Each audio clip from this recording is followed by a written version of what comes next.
Every neurodivergent kid already knows. They know they don't learn like the others. They just don't know why. And when we don't help them understand, they make up their own story. And that story is almost always worse than the truth. Today, we're talking to someone who's helped rewrite those stories before they become lifelong scars. A psychologist, expert in neuropsychology, and author of the brain building books.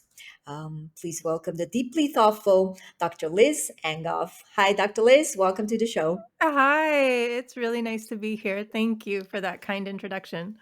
Brilliant. It's so nice to see you as well. For starters, would you take a moment, please, and introduce yourself to our audience? Tell us more what you do, who you are, what's your background. Sure. So I am a licensed educational psychologist in the Bay Area in California.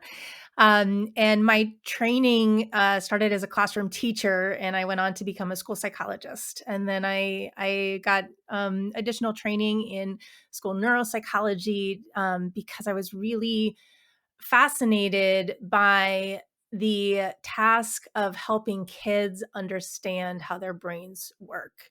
And what happened to me is that when I worked in schools, the question never came up. We never talked to kids about their testing results at all, unless there was some kind of anomaly. Like I remember talking to a child about their heart defect or, things that were more concrete or medical in nature, but learning disabilities, autism, ADHD, it was like a secret that we kept from kids.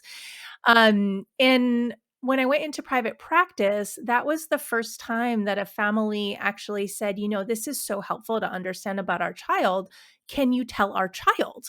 And I was kind of taken aback, not by the question, but the fact that I hadn't been asked in 10 years of practice. I had never been asked. And the unfortunately, that first attempt that I had at explaining to a child, like, hey, we did all this fun testing together. And now I want to tell you that you're dyslexic. And he just had this awful, heartbreaking reaction that I knew I was stupid and ran out of the room. And I realized that this was not an easy task. It was something that was very delicate, really vulnerable for kids, and something that we had to put a lot of thought into in how we talk to kids. And from that point on, I just made it my mission to really figure out how do we have these conversations with kids, because it was really apparent to me that that child had that negative narrative that you mentioned, and it felt like I was confirming it for him. And that's not the experience that we want. We want to be able to help kids understand their brains, celebrate their brains. And since then, I've had so many amazing conversations with kids about how incredible their brains are, how different their brains are, and how that makes them a unique and amazing person. And as you said, rewriting that narrative. Before we go on with this session, I just wanted to remind you that you can still upgrade to the Summit's VIP Pass. Besides the lifetime access to all the sessions, you also get the audio files, you get the workbook for each session, you get the expert action blueprint with key takeaways from each masterclass, you get the English subtitles, and really a bunch of other things that will save you tons of time and really make a huge difference with your kid and with your family relationships. So if you're a busy parent and you want to get the most out of the summit, then I really encourage you to find the button somewhere on this page and go check it out. You can still get access at a discounted price before our summit ends. And now let's get you back to the program. And that's why we have you here, and we can't wait to hear more. So let's just dig right in. When the parents receive that thick report filled with Oof. all the clinical terms, the data, of course they feel utterly overwhelmed. It's understandable, right? Um, but they're like, okay, so now I know my kid's brain works kind of differently. But how do I actually tell them without scarring them? And this is what you do. So how do they tell them? Right.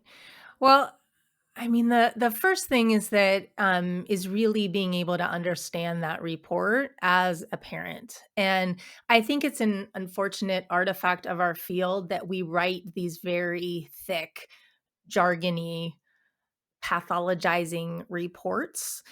And it's now my mission to help folks change that. And the way that I write has changed dramatically since, I've started to think about things differently.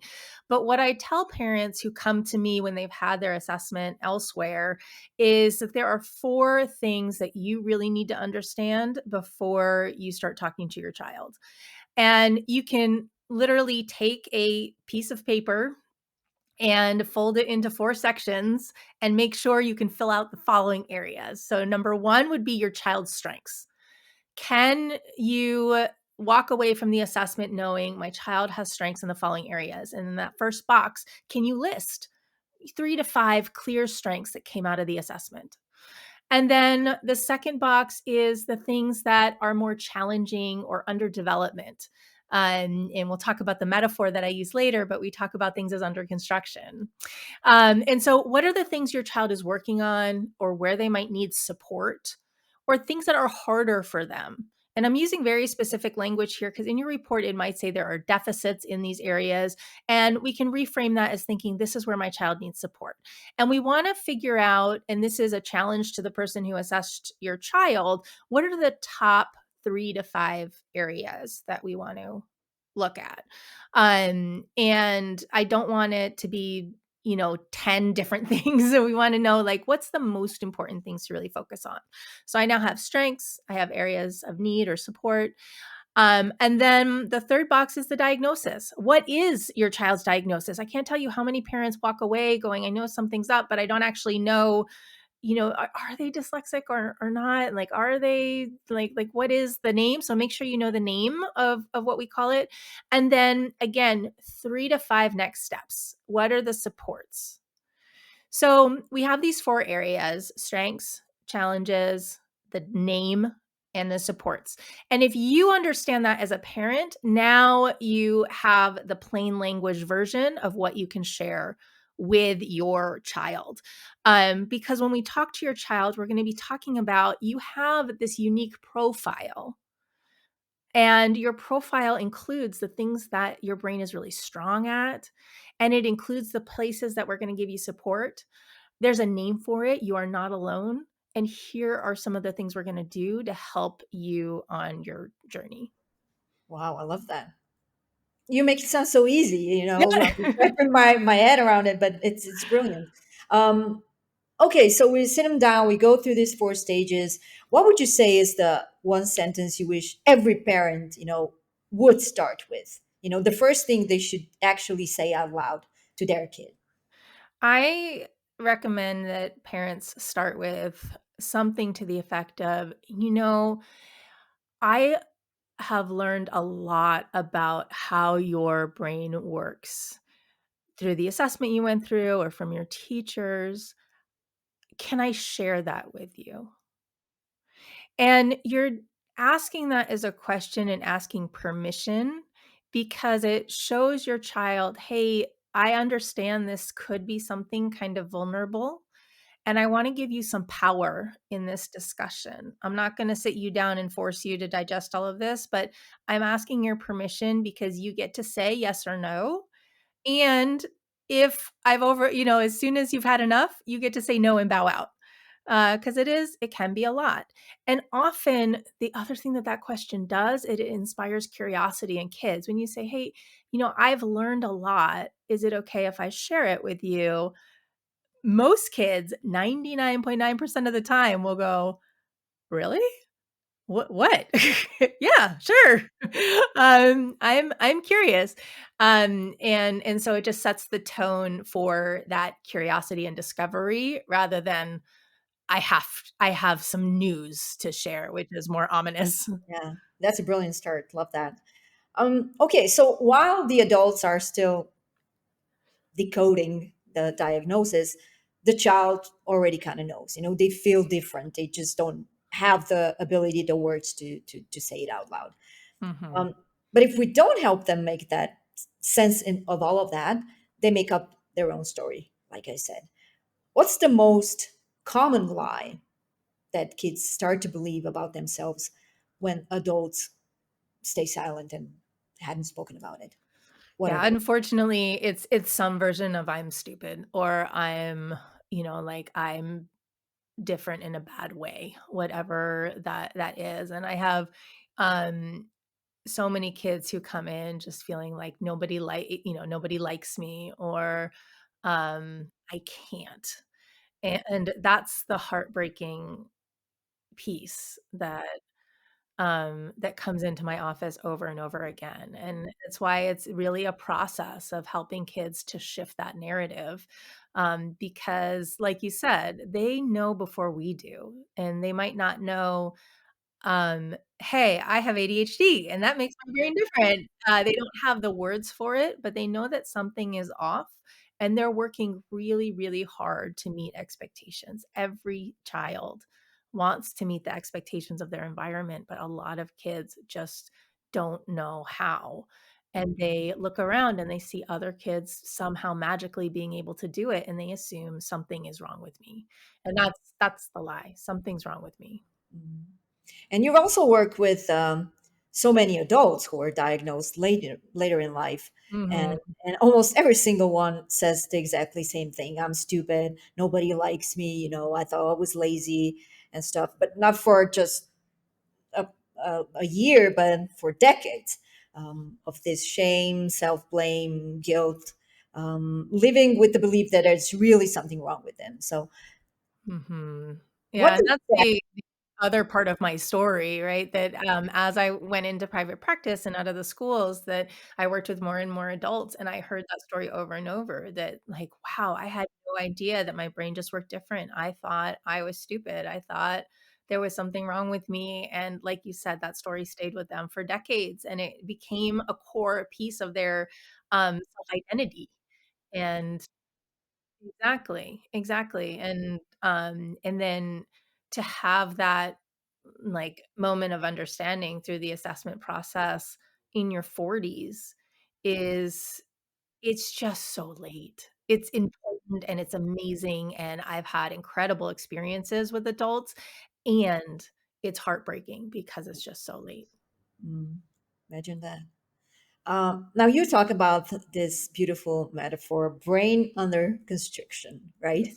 I love that because what it says is, yeah, like to a kid, is that their struggle isn't a flaw; it's a phase, right?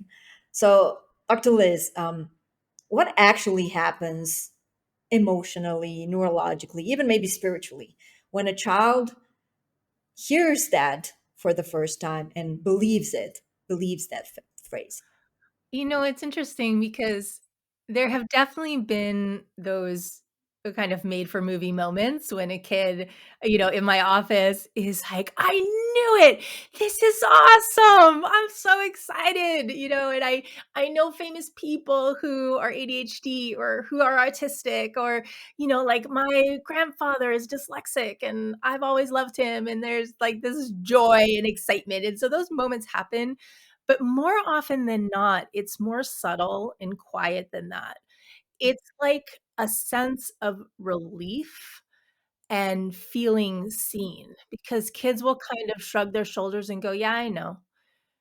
It like as if finally everybody in the room caught up. That you guys know I knew there was something up. And the relief, that kind of, like, tension out of the shoulders that I see is I was scared there was something wrong with me, and now I know it's just a different name for how my brain works, and because we've done that shift. And so, um and then I hear from parents because I always do check-ins after the evaluation. I'll check in a couple months later, or people will send me emails down the road, and it will come up in conversation, when that a child has new language to respond to a bully at school or someone who's teasing them. That like, hey, it's just a different way to learn. Or they connect with somebody, who's having a hard time and they're able to say, like, hey, I've been through that. Let me tell you what's working for me. Or they have a newfound excitement to go to tutoring because now they see the purpose and they know why. Um, they know that they're building their executive function, or they start using the metaphor to talk about how, like, "Hey, I built a new road today. I have a new skill," and they're very excited about it. And so it comes out in these subtle but significant ways. Mhm. Beautiful, beautiful. And then there's another idea you teach: highways and construction zones, right? Mhm. Some things come easy, that's the highway, and some things take work, that's the construction zone. Why do you think that kind of language does more for a child's confidence than a thousand praise stickers could do? Well, I think that part of the reason that, we talk about a brain under construction, and that the way that your brain works is that there's all these different connections through neurons, and some of the connections are very well established, and the messages go really, really fast. So it's kind of like a highway, a big, thick highway. And some roads are harder to travel, so they may be more like construction projects or under construction. But we know that construction is something dynamic. It's not a roadblock. It's not something that is static. Um, and so understanding that, oh, this is a road that's trickier to travel. So what would I it's concrete. What would I do if I were on a road that was hard? I would go a little slower. I could do some work on that road to make it smoother, or I could find a totally different way to go that maybe takes a little longer but it's more scenic. And something, or maybe I invent one of the images we have in the brain building books is a flying car that, is maybe I find a totally new way that nobody ever thought of before to get over the difficult spot. And so I think it has a lot of flexibility in it, and it helps kids think about things as more dynamic. It's also very validating, because like you said, that we could give a ton of stickers, and I think one of the mistakes we make when we're talking to kids who are wired differently is that we say like, "No, you have all these amazing strengths and you're so amazing," and it misses the part of validating the things that are challenging, because there are very real challenges to having a different kind of brain. And by saying that, yes, there are things that are hard, there are roads that are tricky, it's very validating. And like you said, it's not static, it's something that's moving and changing. And that gives kids a lot of hope that things won't be this hard forever, which is true. It is true. What would you say is the difference between calling something hard and calling it construction zone? Why does it really, one makes the kid kind of shut down and the other makes them try again? Well, one of the things that I learned, especially for young kids, is talking about the construction projects that are already completed. So things that they've already done. So we talk about things that used to be hard that aren't hard anymore. And it does a lot to prove to kids that, hey, you're building your brain all the time. You were not born knowing how to walk or run. You didn't know how to speak, and you had to learn that. And then you may remember learning how to ride a bike or learning how to read. Or do you remember last year you didn't know your multiplication facts? And now you know your twos and threes, right?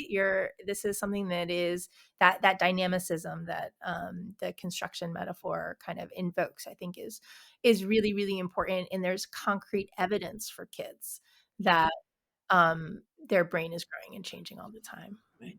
Because they were there, they were experiencing, right? What would you say to a parent who thinks, metaphors like this are too soft, that kids kind of just need to toughen up?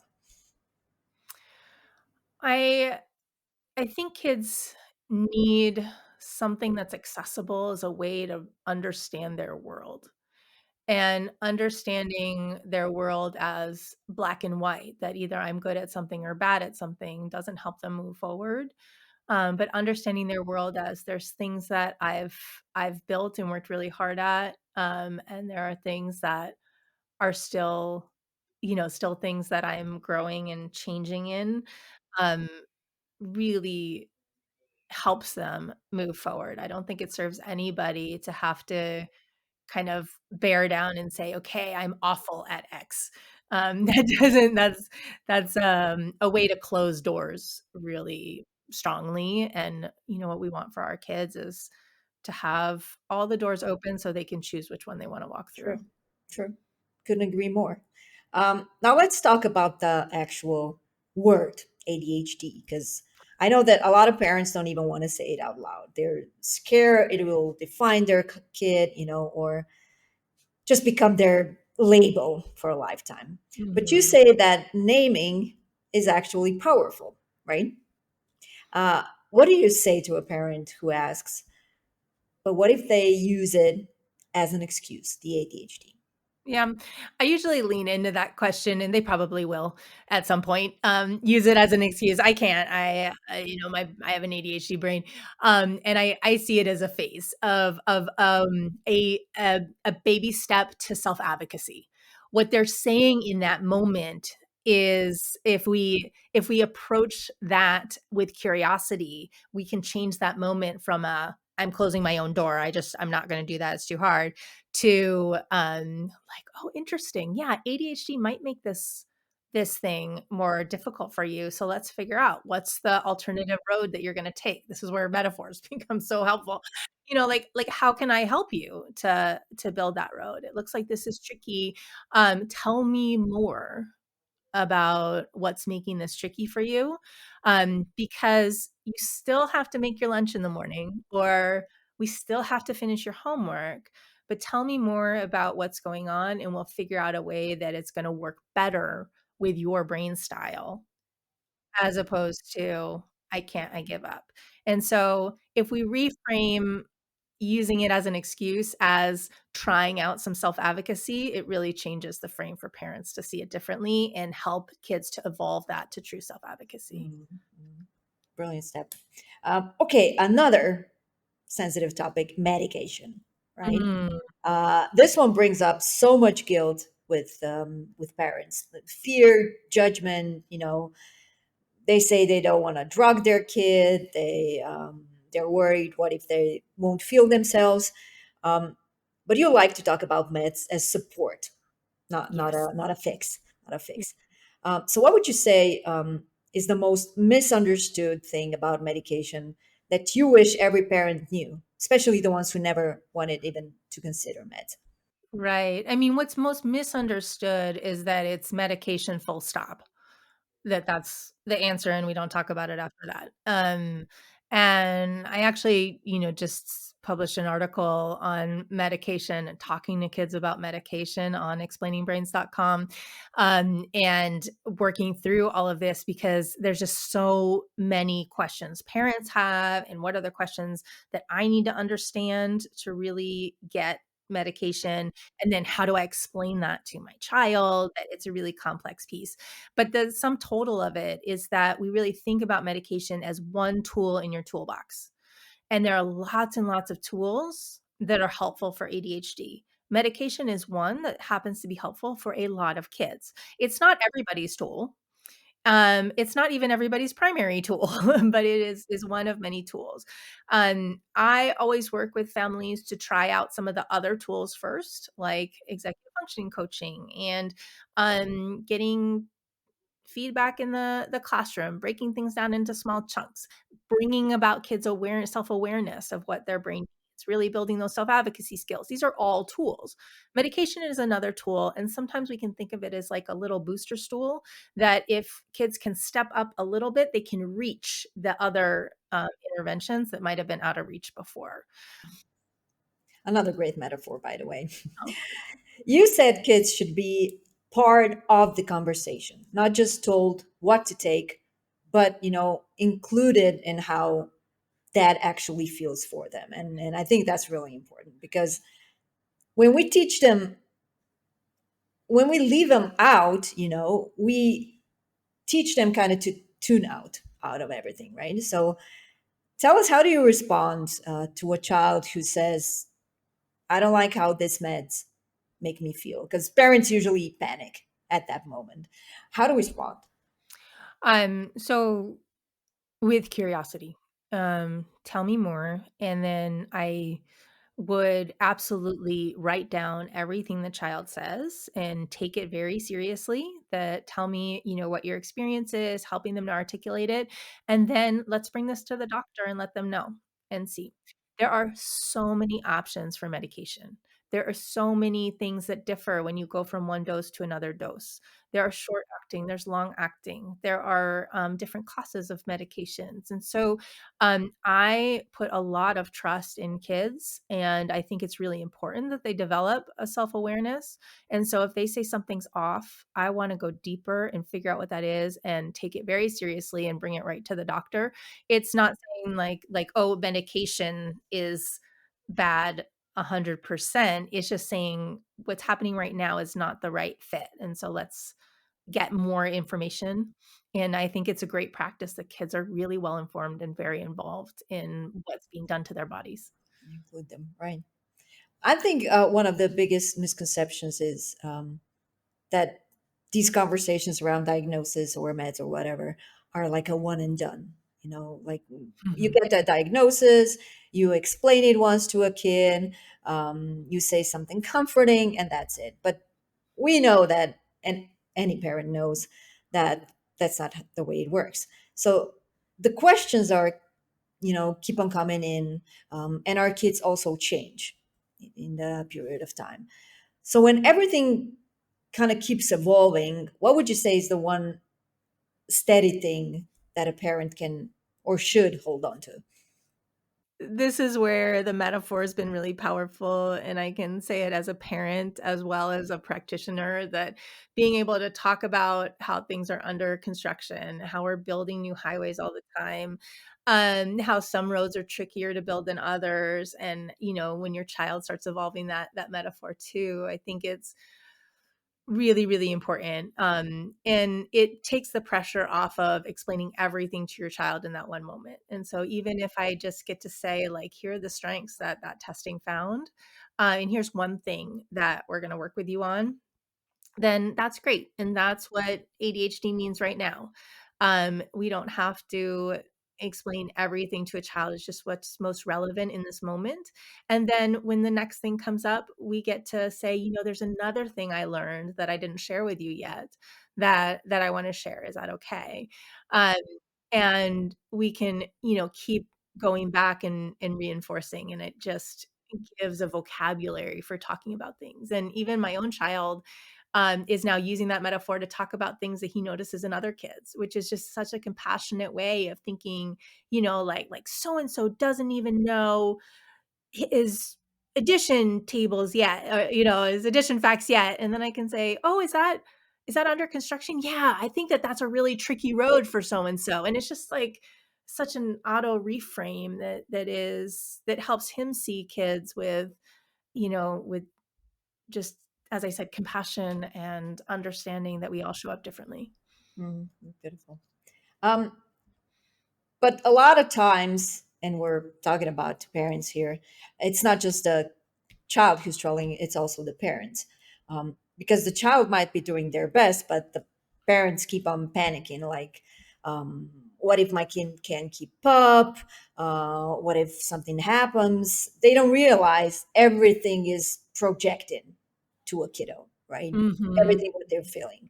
So when that happens, how can a parent tell the difference between what their child is actually feeling and what's their own anxiety kind of in disguise? Oh, isn't that our job as parents in general? Is to, like, figure out what's me, what's my child, where is that? Like, keeping the anxiety at bay. I think, one of the most powerful things that happens in the assessment process is that parents start to develop a lot more self-awareness as well. I mean, so many of the things that I work with have a huge genetic loading, and ADHD is, there's a very clear genetic line. And so chances are that if you have a kid who has an ADHD profile, there's someone in the family who also does, often one of the parents. And so and parents often have not been diagnosed, or they were diagnosed at a time when things were much more pathologized and negative, and so they carry a lot of anxiety, like, oh, is my child going to have the same challenges that I have? Are they going to hit the same roadblocks that I did?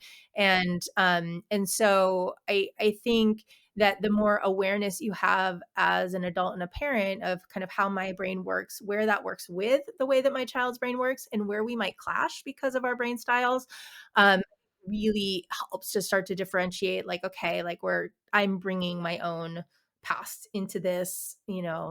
There's some great writers out there that just talk about how important when becoming a parent that self-work is for really understanding ourselves. And as I said, approaching everything with your child with curiosity, like, maybe you understand what their experience is, but maybe it's a little different than yours. And I think it's a really empowering way to approach challenges, because it's developing that self advocacy for your child to be able to explain, this is my experience, and this is how it's the same, and this is how it's different than what you might be thinking.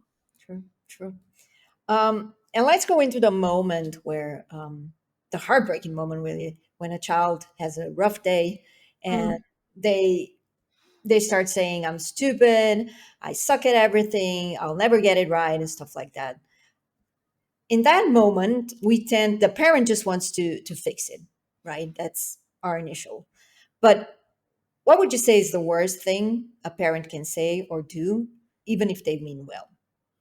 um any version of no, that's you didn't have that experience, or that's not true, or like, and I think the best thing that you can say, the alternative to that, is getting at the child's level physically, sitting down with them, putting your full attention and saying, "Tell me more." And really trying to understand what their experience is, and validating that sounds really, really hard.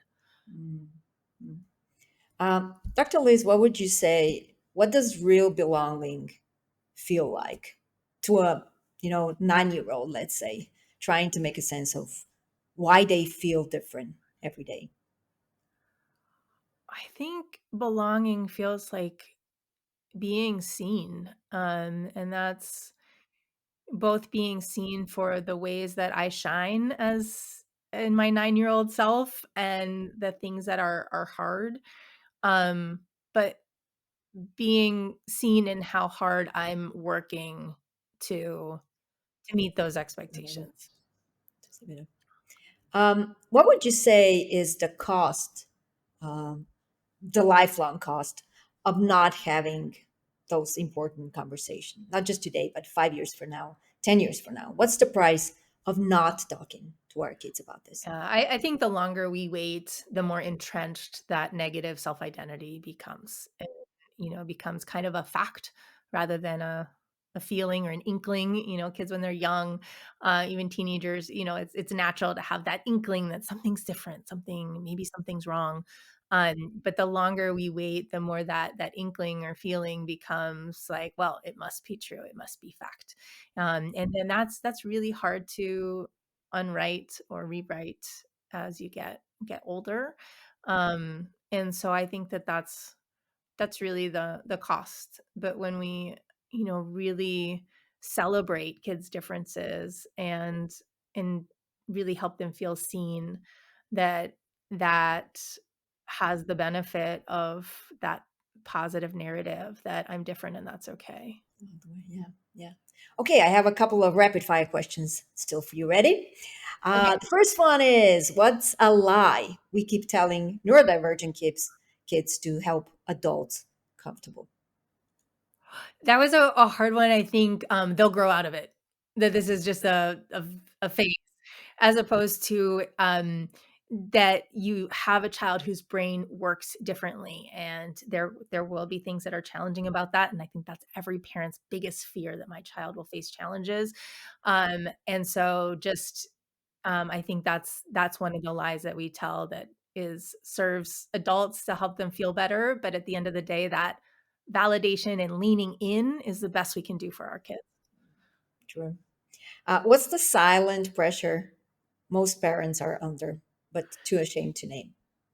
I think from what I've seen is that parents don't wanna disturb the order or they don't wanna ask for too much, and so they'll learn that their kid is wired differently and needs something different from their environment, but they feel like they're gonna be a pushy parent if they ask for it. And the truth is that the more we understand our children and the more we advocate for our children, the more we're helping educators and other adults learn what is important for all different types of learners and brains. Yeah, yeah. What should a parent do before they respond to a child in distress? Breathe. Ground yourself. Um, and I think that the immediate visual that comes to mind when a child's in distress is just really taking a beat to make sure that I'm not mirroring their distress, and that I'm inviting them into my calm. I'm not joining them in their chaos, as the saying goes. Um, and then, literally getting down low at their level, putting your full attention, and getting very curious. Mm, mm, love that. You've spoken to a lot of kids, I imagine. What would you say is something a child has said to you that broke your heart? It breaks my heart every time I hear about bullying and rejection from other kids, because I think it's, it's an unfortunate experience that a lot of kids have, and it's a really, really hard one to navigate. And so, again, there's some resources on the website for really helping navigate those conversations because I think that's been the most heartbreaking when kids feel rejected by their peers or they haven't found their place yet where they fit in. That breaks my heart. Totally agree with that. What's the difference between fixing a child and actually seeing them? Oh, I love that question. I think, um, really seeing a child means allowing them to be who they are and creating space for them to be who they are instead of, the opposite. The fixing would be applauding them for being like everybody else, and I think when we really give space to appreciate kids for showing up authentically, it reinforces that narrative that you are 100% the way that you are, and you are whole, um, and truly loved for how you show up in the world. Beautiful. Great. And the last question regarding this summit, what is it about a summit like this that made you feel like this matters? I think that the more people who understand how to talk to kids, how to support kids, how to empower neurodivergent individuals,